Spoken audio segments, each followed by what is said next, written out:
Hi, good morning everybody, and welcome back to one of my craft sessions for our Sunday school.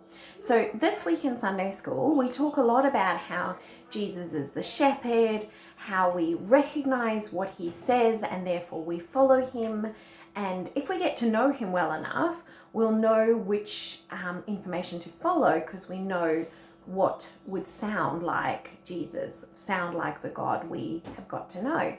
And he uses sheep and shepherds and gates and enclosures to get that idea across to us so that we know that we are cared for and loved and that we know that Jesus is our shepherd.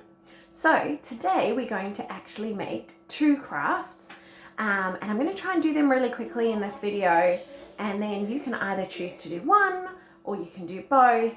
And you can see how you go. All right, so here we go. Here's the craft supplies that you're going to need.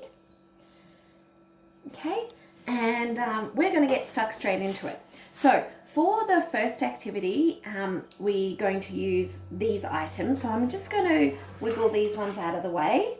And this is what we're going to start with.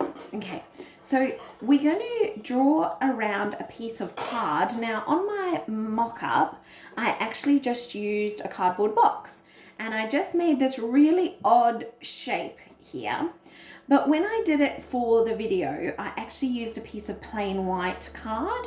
Now we're going to see how this works because with the plain white card, it's obviously not as thick as a nice cardboard box. But I really wanted to give them the cute little black colouring in bits that I did. So obviously I used a black texter and just coloured in those little sections. All right. And then I've got these two other little bits here, which I just freehand drew as well and cut out.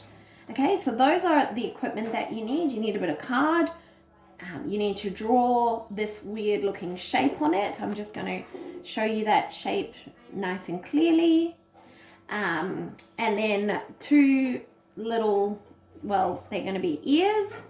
And then you color those bits in. All right. Then you're going to need a lot of wool for this activity. Now, ideally, you would actually use white fluffy wool. But as you can see, because I don't have fluffy wool at home and we're supposed to be self-isolating, I didn't think going out and buying white fluffy wool was really that necessary. So when I did my mock-up, it turned out that my sheep landed up looking like a Mexican piñata version of a sheep. But it's okay because it's still a sheep. Okay, so I had to pause the video because I'd landed up with quite a knot in my wool. But basically, what you do is you just start at any point on your sheep. I found it easiest to start at its tummy, and you just wrap your wool around and around and around. Now remember, I chose stacks and stacks of wool, so this is going to take a really long time, and you just keep moving around. And because I colored in a little bit around its feet and its head, you kind of know where to stop each point. And it doesn't matter if you overlap the wool because ultimately you want him to be a big woolly sheep that is really super fluffy. So you go all the way down to the bit that you colored in, and then you're just going to make your way back up around the whole body, just weaving round and round. So you can see how it would have been perhaps a bit better had it been fluffy wool. Okay, you can see that I'm keeping going. I've done a bit more of its body. I'm coming down its other leg. And you can see that the point of this isn't to be neat, but rather to really fluff up his body. Okay, so you can see I've done a bit more, and you can see why I call him a Mexican piñata version of a sheep. But the main thing is that I know it's a sheep. All right, and now I'm going to go and do a bit of its head and its neck. Now obviously you can see I've left a bit of a white section there. We're going to have to cover that over at some point. So fortunately I've still got heaps and heaps of wool. So I'll be able to do that in a little bit. So get plenty around his face. He's going to have a very woolly face, this sheep. And now I'm going to keep turning things around so that I can really full his body up. There you go. I've managed to cover up that section. And I'm going to go this way now. So you just keep going until you've got a really lovely, super fluffy sheep. Okay, I'm nearly coming to the end of my wool here. I've put a lot of focus in and around his belly because I like to think that he's super fluffy around his belly. And then when we get to the end of the wool, we literally just tuck that in because we've got so many layers of wool that we can tuck it in right underneath his belly. And there you go. There you have my Mexican piñata style sheep.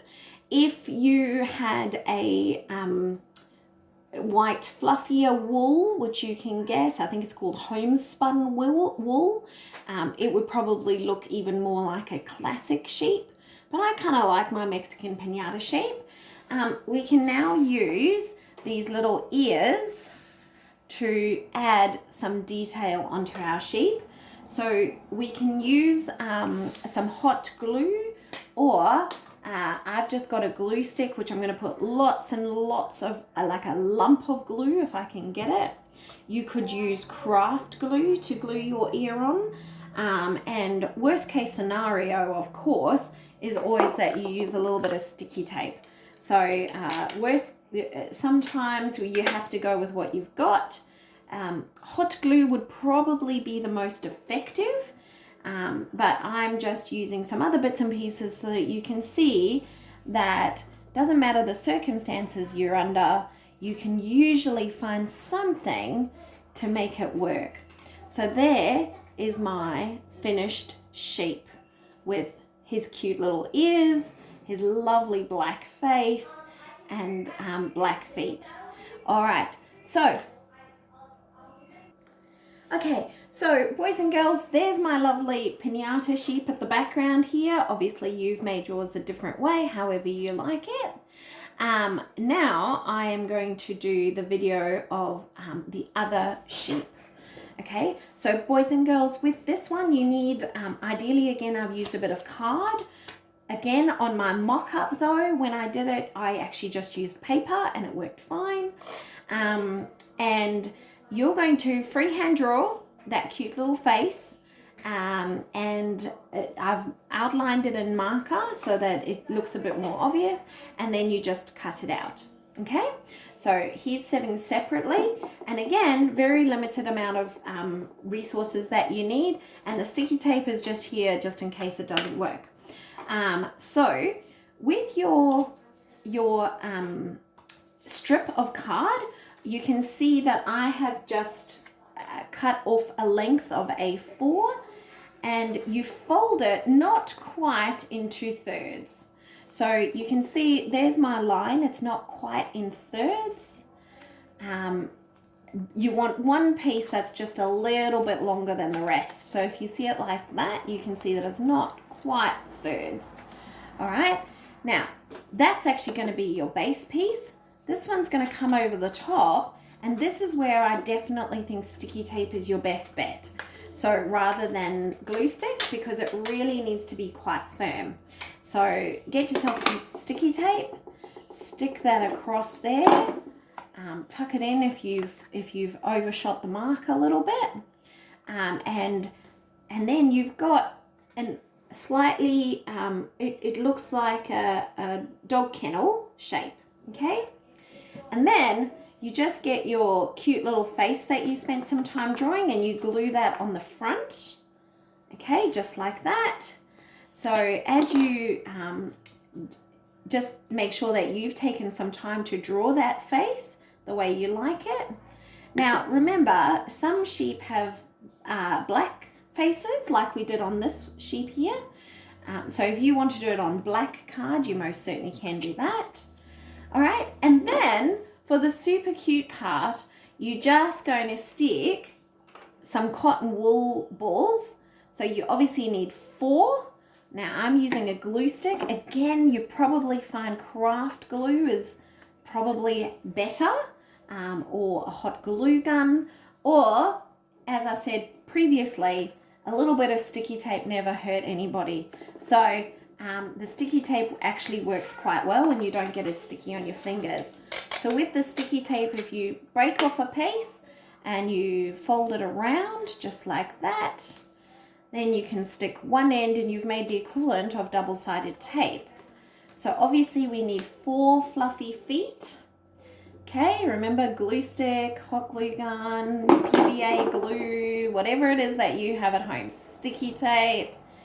And as you can see, I have one last piece of fluffy wool, which has to be for the tail, right? So go around the opposite side of the head, put some glue on its tail there. Make sure there's plenty of glue for the fluffy ball to stick. And there you have it. Now, my girls think that this is the cutest sheep, but Finn, my son, thinks that that one's really cute. So I landed up doing both. I hope you have fun having a go. You can certainly give both a go. And as always, I'd love a photo of what you've managed to do. Thank you, everybody. Have fun.